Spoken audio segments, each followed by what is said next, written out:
c'est la même chose parce que nous voulons courant.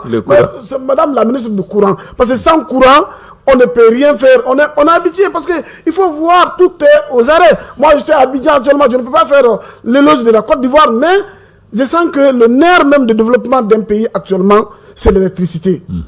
Ça, quand même, il ne faut pas même... Parce que soutenir ou non pas soutenir la transition, on peut défendre quand même nos causes. Ça, c'est évident. Maintenant, madame la ministre était sortie à un moment donné et elle a mis tout sur EDM. Maintenant, les vols et autres, tout ça là. Mais dans ce communiqué, on a vu le mot vol a disparu.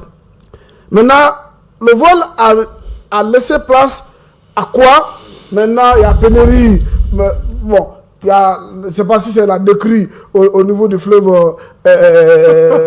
Oui, non, parce qu'on dit Sotiba ne donne plus. Donc, de l'autre côté, c'est Lengue aussi. Il y a l'eau à Tari, tout ça là. Donc, maintenant, l'EDM elle-même, elle a dit que l'EDM est en train de faire des vases et moyens pour s'approvisionner de groupes électrogènes pour donner le courant aux Maliens. Maintenant, cette fois-ci, l'EDM n'est pas voleur, mais l'EDM est sauveur.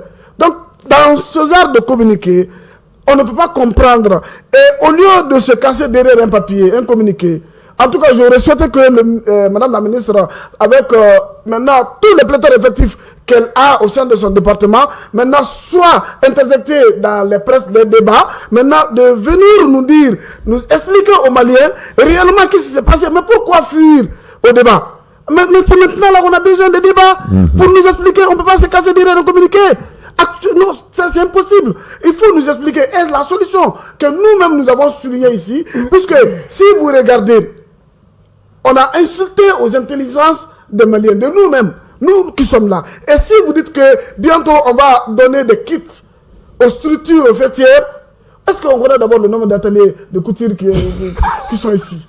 Est-ce qu'on a recensé? Est-ce que... de façon expertise, est-ce qu'on n'est pas en train de nous insulter?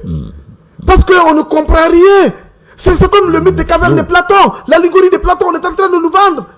Philosophiquement, c'est incompréhensible au Mali. Est-ce que ce genre de communication, ce genre de communiqué a raison d'être au Mali ici?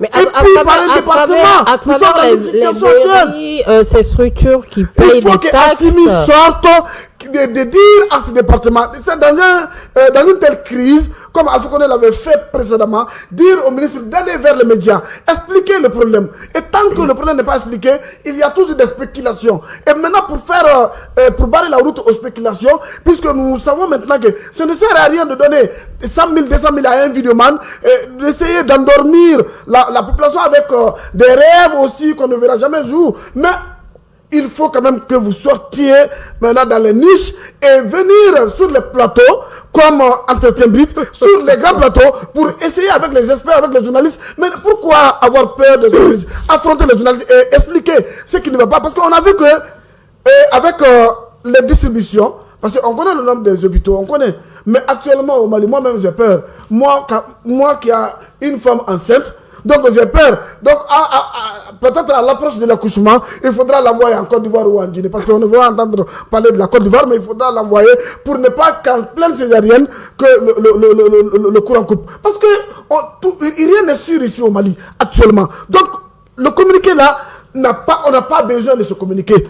On a besoin de la présence de la personne elle-même, maintenant sur le plateau, pour nous expliquer questions-réponses, pour que les Maliens puissent comprendre. Et puis si, quand on demande aussi de sortir, ce n'est pas à Ouertem aussi qu'on sort, parce que là-bas, il n'y a pas de contradiction. Parce que ici, on ne nous dit pas, on ne nous donne pas quelque chose à avaler gratuitement. Donc, parce qu'il faudra, nous posons les questions du peuple et du pas peuple. Donc, Fadima, se communiquer, d'abord à relever aussi un autre point saillant du Mali.